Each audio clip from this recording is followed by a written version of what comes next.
India की number 1 choice Bharat matrimony.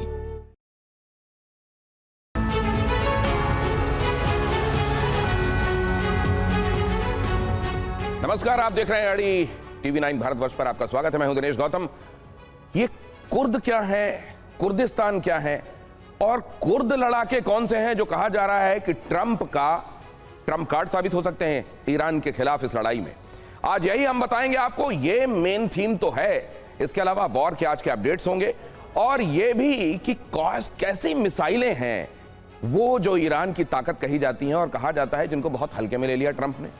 उन मिसाइलों को रखा कहां जाता है, बनाया कैसे जाता है, किस किस तरह की मिसाइलें हैं, वो कौन सी मिसाइल सिटीज हैं जो कहा जाता है वहां तक वो पेनिट्रेटिंग बॉम्ब भी नहीं पहुंच सकते, जो पाताल तक पहुंचने का मादा रखते हैं, ऐसा कहा जाता है। लेकिन आज मुख्यतः हम बात करेंगे ट्रंप का कुर्द कोर्ट, ईरान की सत्ता का रिमोट। क्या रिजीम चेंज अगर करना है तो कुर्द ही चाबी लिए हुए हैं क्या?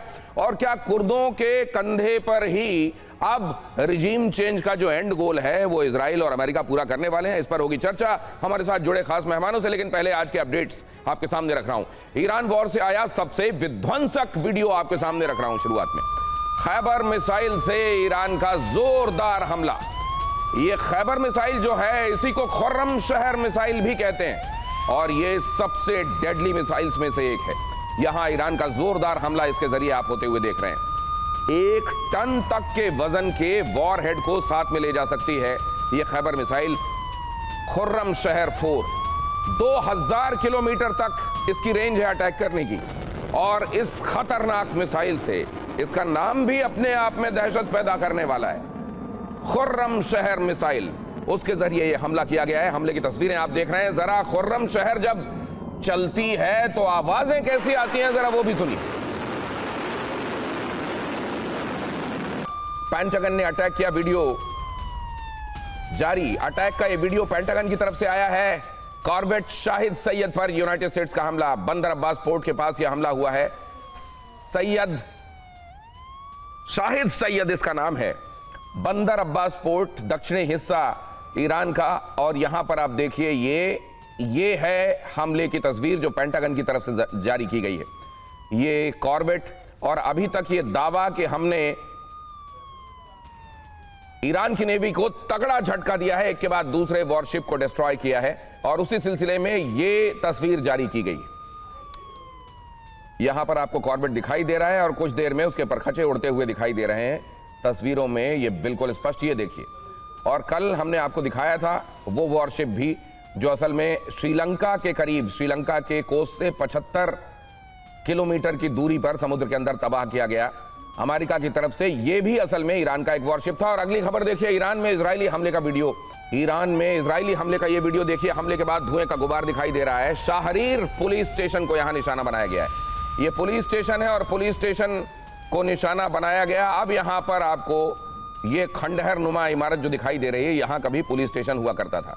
लोगों ने इसको सोशल मीडिया पर शेयर करते हुए यह भी लिखा है कि वो लोग जो खामनेई के क्रूर शासन से मुक्ति चाह रहे थे, उन्होंने जब बीच में सड़कों का रुख किया और आंदोलन किया तो इसी पुलिस स्टेशन का सहारा लेकर उनके ऊपर तमाम अत्याचार किए गए थे। बहरहाल आज ऐसा कोई कोना नहीं है जहां पर ईरान के जिस कोने में इजराइल और अमेरिका की मिसाइलें ना बरस रही हों, तो वहां पर सिर्फ इस एक थाने को तमाम एट्रोसिटीज के लिए एट्रीब्यूट कर देना जाहिर है ये एग्जैजरेशन है। लेकिन सोशल मीडिया में इस तरह का तबसरा भी हो रहा है। आप जरा ये देखिए, लेबनान में इजराइल का हमला जारी। लेबनान में लगातार हमले चल रहे हैं। लेबनान के 2 इलाकों में बमबारी हुई है। हारूफ और खफ्र शहर में बमबारी हुई है। इजरायली हमले में आज 8 की मौत की खबर आई है। लेबनान में 8 लोग मारे गए इजरायली हमले में। और यहां जहां कैमरा पैन करते हुए घूम रहा है, यहां अगर आप देखेंगे तो इमारतें, ऐसा लग रहा है जैसे वीरान खंडहर इमारतें हैं, यहां कोई रहता नहीं है। अब यहां बमबारी ने इस जगह का क्या हाल किया है उसकी तस्वीरें आप यहां पर देख रहे हैं। इजरायली डिफेंस फोर्सेस लगातार लेबनान में उन जगहों को निशाना बना रही हैं जो हिजबुल्लाह के ठिकानों के तौर पर चिन्हित किए गए हैं। तो आज के वो ये इंपॉर्टेंट अपडेट थे जो मैंने आपके सामने रखा। खुर्रम शहर से लेकर यहां देखिए लेबनान में इस हमले तक तमाम अपडेट्स जो आपने देखे। ईरान की वॉरशिप के डुबाए जाने का सिलसिला चल रहा है, ये भी आपने देखा कैसे ईरान की अलग अलग जगहों में लगातार बमबारी चल रही है। और ये मुस्तकिल तेहरान का पश्चिमी हिस्सा तो खास तौर से दहला दिया गया है।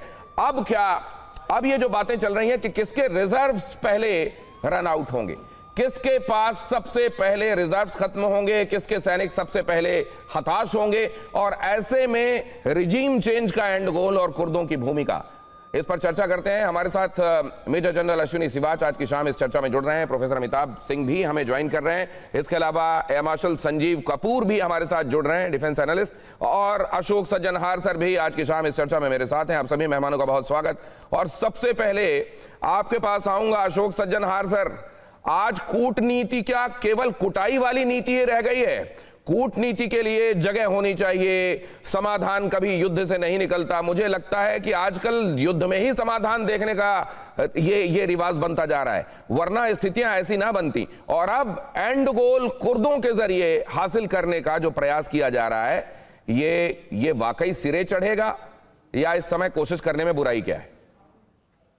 जी बहुत धन्यवाद दिनेश, मुझे आमंत्रित करने के लिए। आप बिल्कुल ठीक कह रहे हैं, जो जिससे कूटनीति है उसको बदलाव लाया गया है माइट इज राइट में। जो जिसके पास ज्यादा शक्ति है वही जो उसकी मनमानी है वो करेगा। और एक और भी बात कही गई है that war is diplomacy, pursuit of diplomacy by other means. तो जो आप डिप्लोमेसी से नहीं प्राप्त कर पाए तो उसको आप युद्ध के तरीके से आप प्राप्त करने का प्रयास करते हैं, और यही यहाँ पर है। परंतु इस मामले में डिप्लोमेसी देखिए चल रही थी, चाहे वो ईरान के विदेश मंत्री हो अब्बास अराक्ची, उन्होंने कहा जो बातचीत हो रही है बहुत जल्दी हम एक उस पर पहुंच जाएंगे। ओमान के जो विदेश मंत्री हैं जो कि मध्यस्थता कर रहे थे, उन्होंने भी ऐसे ही कहा, जो मुझे पूरी उम्मीद है जो कुछ सप्ताह में हमको इसमें सफलता मिलेगी। परंतु फिर भी इस सब को ताक पर रखकर, क्योंकि मेरे विचार से इजराइल और अमेरिका ने सोचा यही मौका है, सबसे अच्छा मौका है। ईरान सबसे ज्यादा वीक स्थिति में है, सबसे शिथिल स्थिति में है इस समय, और अभी हमको हमला करना पड़ेगा। परंतु क्या जवाब मिलेगा शायद उन्होंने सोचा नहीं था। दूसरी बात जो आपने कही है कुर्दों की, तो मेरे विचार से ये तो बड़ी ही मिसगाइडेड स्ट्रैटेजी है, इसका कोई फायदा नहीं होने वाला। देखिए कुर्द कितने हैं, पूरे 90 मिलियन की पॉपुलेशन में 6 से 9 मिलियन कुर्द हैं, और उनको आप ऐसे करके उनके हाथ में हथियार देकर आप उनको आगे जाइए। क्योंकि हमने देखा है जो जमीनी तौर पर ये जो इस्लामिक रिपब्लिक है, उनकी सरकार है, उसके विरुद्ध कोई बाहर निकला नहीं है जब से आयतुल्लाह अली खमेनी को मारा गया है। तो इसीलिए ये मेरे विचार से दोबारा से इसको सोचना चाहिए दिनेश। तो ये एक ऐसी स्ट्रेटजी लग रही है जो शायद इस समय वॉर प्रोपेगेंडा में बहुत सारी चीजें कंफ्यूज करने के लिए, भ्रम फैलाने के लिए भी सामने रखी जा रही हैं। क्या उसी का ये हिस्सा हो सकता है? क्योंकि ये ऐसा प्लान नहीं लग रहा है जो वाकई अमेरिका की तरफ से लाया गया, इजराइल की तरफ से लाया गया ऐसा प्लान हो जो रिजीम चेंज के एंड गोल को अचीव करता हुआ दिखाई दे रहा हो। ऐसे में अगली खबर देखिए, ईरान के सनंदाज में यूनाइटेड स्टेट्स का बड़ा हमला। इमाम अली सैन्य अड्डे पर यूनाइटेड स्टेट्स का हमला। कुर्दिस्तान में यूएस के जेट ने गिराए बॉम्ब। ईरान के सनंदाज में ये बॉम्ब, इमाम अली सैन्य अड्डे पर यूनाइटेड स्टेट्स का अटैक, भीषण अटैक है ये। जितने बड़े इलाके में आप देख रहे हैं, ये देखिए जरा, अगर आप इसको देखें, बमबारी हुई है। रिहायशी इलाकों में यूनाइटेड स्टेट्स और इजराइल का अटैक हुआ है। 8 अलग अलग जगहों पर धमाके हुए हैं। धमाकों के बाद लोगों में भगदड़ मच गई। यहां पैनिक तो निश्चित रूप से होना ही था। ये रिहायशी इलाका है जिसको निशाना बनाया गया है, और यहां ये लोगों में अफरा तफरी बहुत स्पष्ट दिखाई दे सकती है।